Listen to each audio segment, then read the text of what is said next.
Seth Rollins tries to cash in his Money in the Bank. A new Bloodline member and a very frustrating loss went down, all at Night of Champions, and we are covering it right here. Welcome to Shock Wrestling News.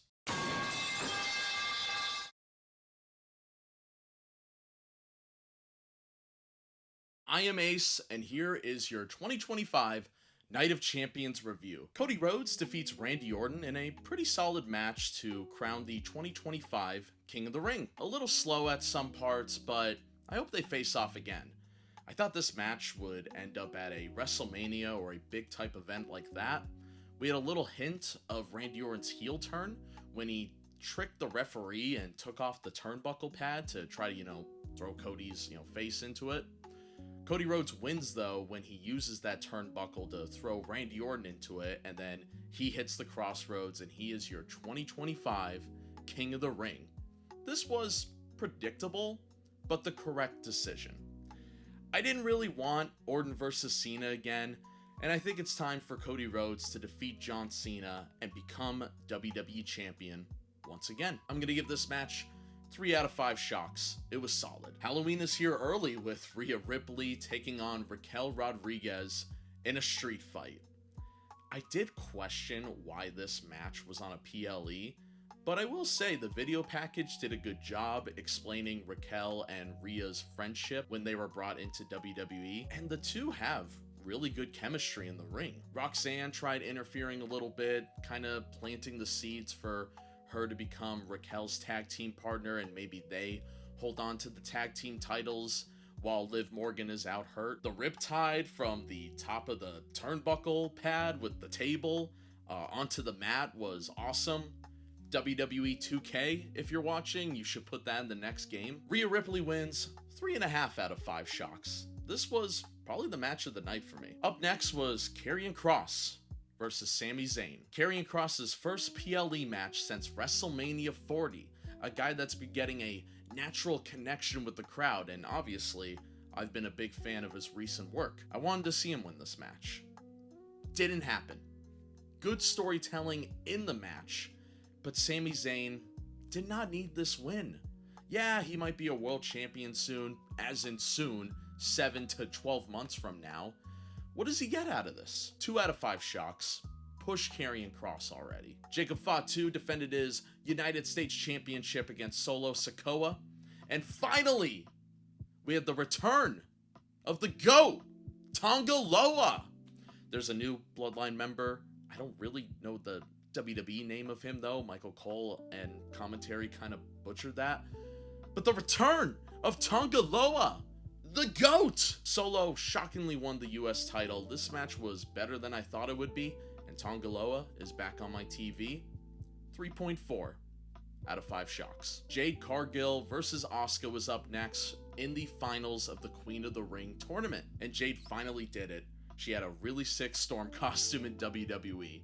One of my favorite X-Men, so I was a big fan. I think we all knew the outcome of this match. It was a little awkward though, the finish, wasn't it? It felt abrupt. Michael Cole and commentary seemed to not know if that was the finish or not. It was very weird. Yeah, the match just didn't feel all there.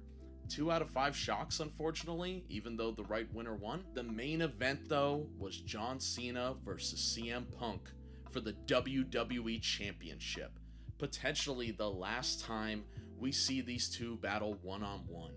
One of the most legendary rivalries in WWE history, and the match was fine.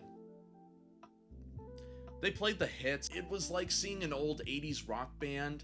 Yeah, you want to see them, play the songs but you do want a little bit more despite their age. And, the build-up was playing the hits, with John Cena doing the pipe bomb and CM Punk doing Thugonomics.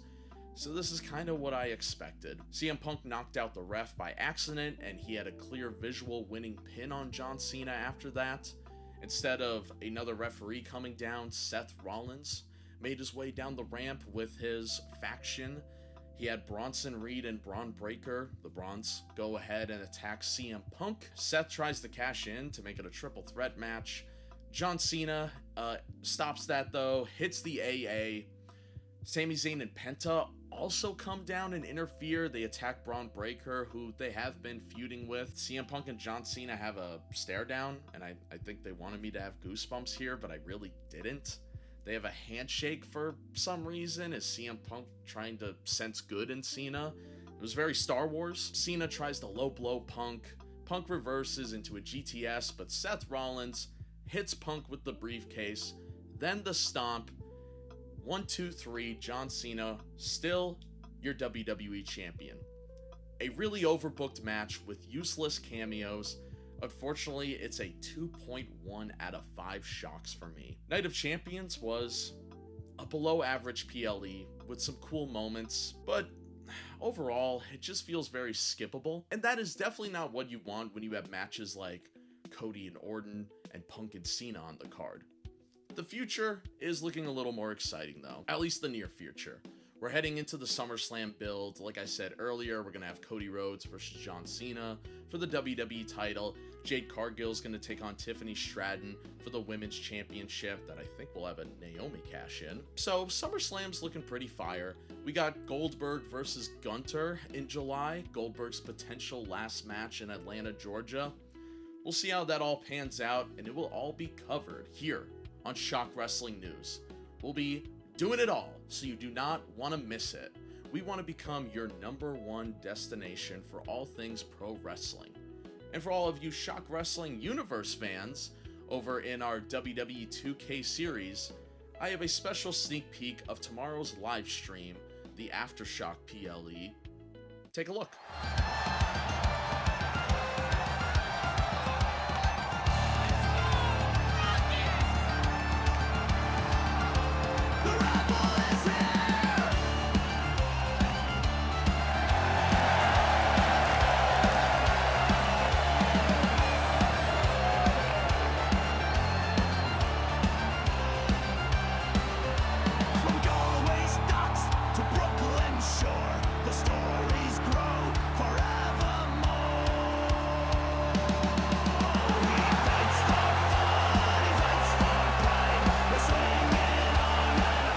Hope you all enjoyed that. Make sure to subscribe so you do not miss any of this, including here, Shock Wrestling News, our new series.